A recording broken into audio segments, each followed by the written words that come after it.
it's your entertainment to watching The Bad Batch Season 7, Episode 10, Common Ground. I've loved this show so far, I can't wait to see where it goes next. A reminder that you can find the unedited version of this reaction and all of my reactions on my Patreon 2 weeks in advance, the edited version 1 week in advance, and let's go. Go through with this. Senator, it is your only option. Be arrested like the other senators, or worse. I mean, you stand by your principles, or you do this. If anything happens to me, follow my instructions to the letter. Oh fuck. He's gonna speak up. I promise to... Even he wasn't sure walking up here if he was gonna do the right thing or do the safe thing. Yeah, military tanks on civilians. Great. Oh. How's the man Telmex, kid? The kid's been through enough. She needs a break. Help a separatist. Didn't even think about that, of course. The separatists were pawns just like you. I am not bringing up. I don't exactly trust you either. Good, you shouldn't. But if just get out of here, will you? Omega's not gonna like being left behind, but I do also think it's not the worst idea in the world. Ready when you ask, Sergeant. It's Angel. Not this time, Omega. And it's not because you did something wrong, it's because they want to keep you safe. I'm part of this squad too. Stay Tell close her to the Sid truth. and don't leave this parlor. Got it, soldier? Now are you convinced? No. I mean, the separatists who need something from you, and we're all on the same side now. We were all played by Palpatine. The client being a separatist is not relevant. It is to me. Forget politics. We're here to do a job. I am very pleased to hear you say that. Who are you? The client. I am your client. We're working for a droid? That is correct. You'd be good to Omega or I fight you. And you'd win, but I'd still fight you. I haven't heard back from them yet. Do you think they're okay? They better be for what this... Maybe if you weren't so helpless, those 4 laser brains She's wouldn't not have left helpless, you here she's with just me. young. You weren't very good with her. What are you two looking at?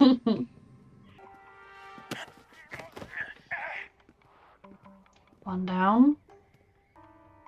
Like, honestly, their best bet would be to steal some of that armor. I suggest you leave before... Oh dear. Stop! You're doing great. I feel like the droid is walking with an extra pep. Like, I did good. This is going too smoothly. I'll handle them. You and Omega loop back around. Aww. That would be impossible, seeing as Omega is not on this mission. I'm getting the hang of this. Wait. Oh god. Excuse me, guards. We need to bring Omega on future missions. You just got scared that when she was lost. You're not getting out of this one. I wouldn't do that. I told you. Well, She's got a good experts. tactical brain. What should I do next? To win a few matches for some money? Depends. What's my cat? Huh.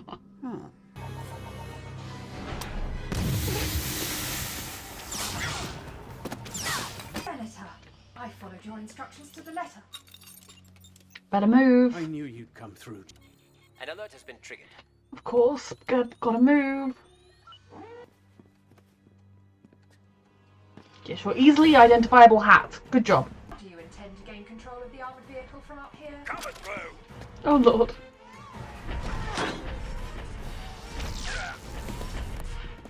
Never underestimate them. Just don't look down. Yeah.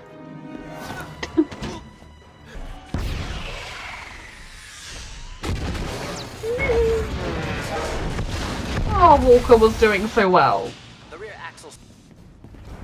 I mean, I'm glad Omega's not here. This is very dangerous. Fuck. Jesus Christ. They do not care how many civilians they kill, which is not a shock to me that the Empire doesn't care, but you know.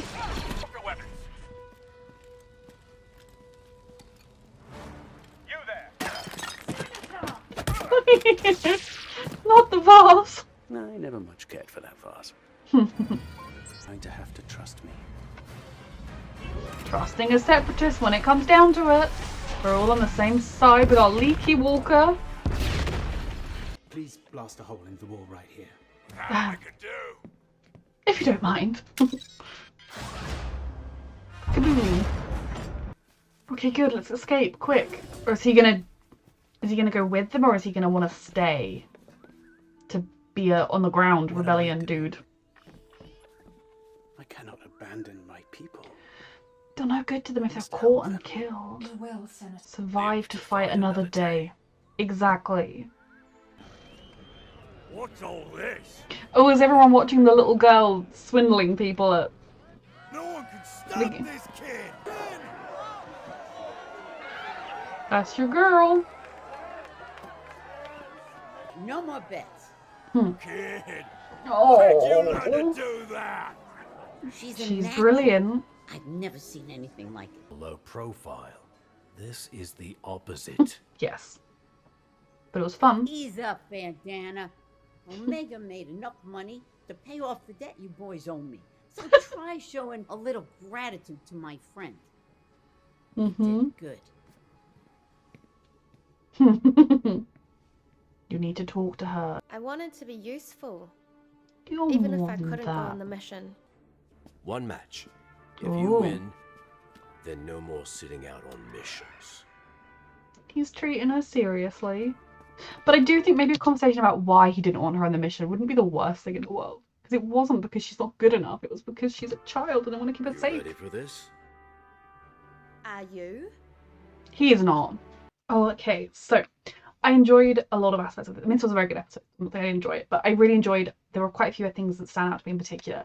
One of them being the fact that it was them being called in to help a former separatist. Because at the end of the day, it does not matter what side of that war you were on. At the end of the day, the Empire won. Palpatine won. Palpatine was sort of controlling both sides. There were no winners other than the Empire. Separatists, if anything, lost out even more than the Republic obviously lost out because it no longer exists and is now a dictatorship, but with like a mock democracy, but you know, it's a dictatorship. But the Republic just kind of expanded its borders, whereas the Separatists wanted to be free from all of that mess, and now they have an Imperial people coming over. Like, they really lost. But I like the fact that we kind of had them instinctively just being like, no, not having a Separatist, not happening, never. But ultimately, when it came down to it, they obviously went on the mission.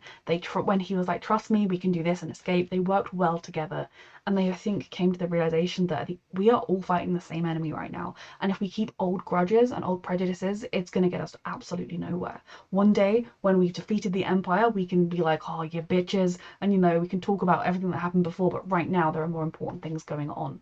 I also liked the fact that Hunter didn't want to bring Omega on the mission because she is so young and small, and I think she's proven herself capable. You know, she's proven herself to have skills and just common sense, that she's not bad on a mission. She just doesn't hinder it and she can actually help.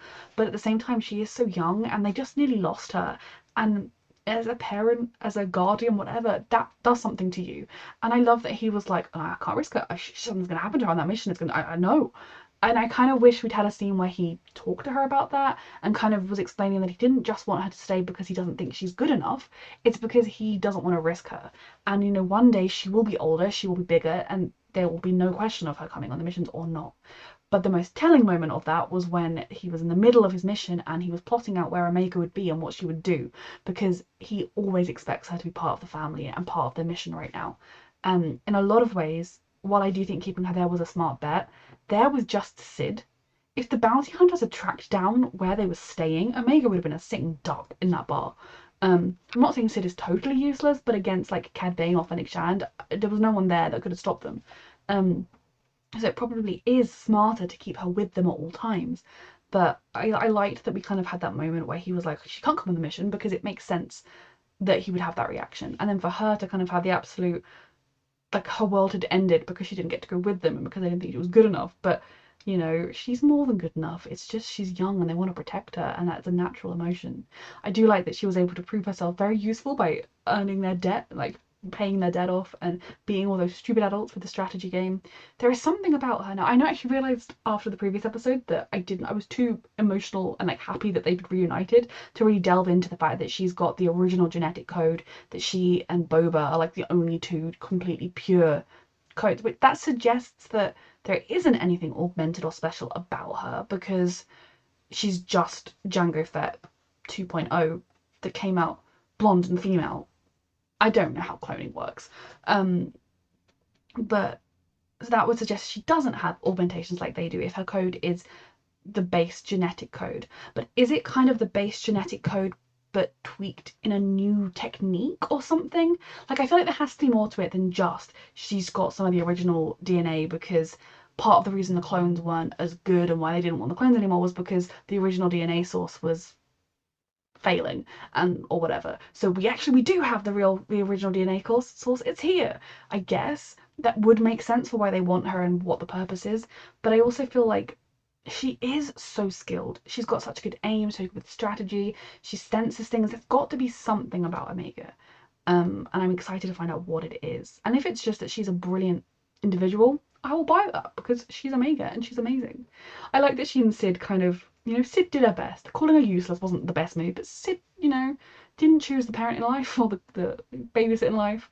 But she did, I like that kind of, she treated Omega seriously when Omega wanted to play in the game, and then she was like 60%, and like, the whole, like, I like that. And I like that at the end of it all, Hunter was like, well, look, if you can beat me in this strategy game, maybe you can come on the mission, or you can come on the mission, because it was treating her seriously. Because yes, she is a kid, and I do hope that they're able to take days off from missions and let her do kid stuff, let her play a strategy game for a while, let her eat her popcorn, her alien popcorn that she likes, while also acknowledging that she's never going to be a normal kid. She's never going to have a normal childhood, because she isn't. But I hope they're kind of able to, and I mean, they're giving her a lovely, like, I think they're doing a good job of that. They don't just treat her like another soldier. As much as she might want to be treated that way, she shouldn't be, not all of the time. So I really enjoyed those moments. I enjoyed seeing the side of things of a separatist planet struggling under the Empire, because like I said, they wanted nothing to do with the Republic, let alone an Empire coming in and telling them what to do. It kind of is one of those situations where the Empire was almost guaranteed to fail. Now, to an extent, every empire, if you look throughout history, all empires fall. The Empire didn't even last that long, the Star Warsy one. But the main advantage they had was obviously their numbers and their technological superiority, but it was the fact that ruling over such a vast galaxy means it's very hard for people to sneakily communicate. Whereas if you're like, I'm ruling this town, it's easier to do small localized rebellions, but the rebellion was never going to succeed until it became one big global rebellion. But in a lot of ways, I have to say, it's kind of inevitable that it would happen, that people would rise up against them. And even if their first rebellion had been an epic failure and they'd all died, somebody would have been like, this empire, the way they do things is wrong, we've got to stand up. And it would have kept happening until the empire failed. And the fact that they have, so many people and so many planets are struggling against them and are only abiding their rule because they have no other choice, because it's that or dying. I don't see the empire as a long-term success story, which is good.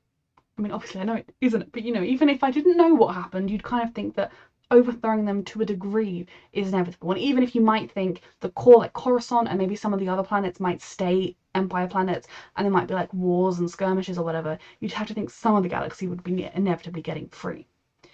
I love the way the rest of the crew were kind of like, they trust, like Hunter. I mean, Hunter is the leader, but they're also like, Hunter's the dad. They know that he's the one that like has the ultimate say on Omega and whether she could come, and none of them said to him Omega should be here. But the way is it Tech or Echo? I can't remember now. It was Tech, wasn't it? Was like, well, it's not possible given that Omega's not here. And the Rekka being like, talk to her. They made it very clear that they wanted her there in a lot of ways as well. I love this little family. I love that Omega isn't just, a helpless kid they've got to look out for. I don't think there's anything wrong with it if she was, because she is a child.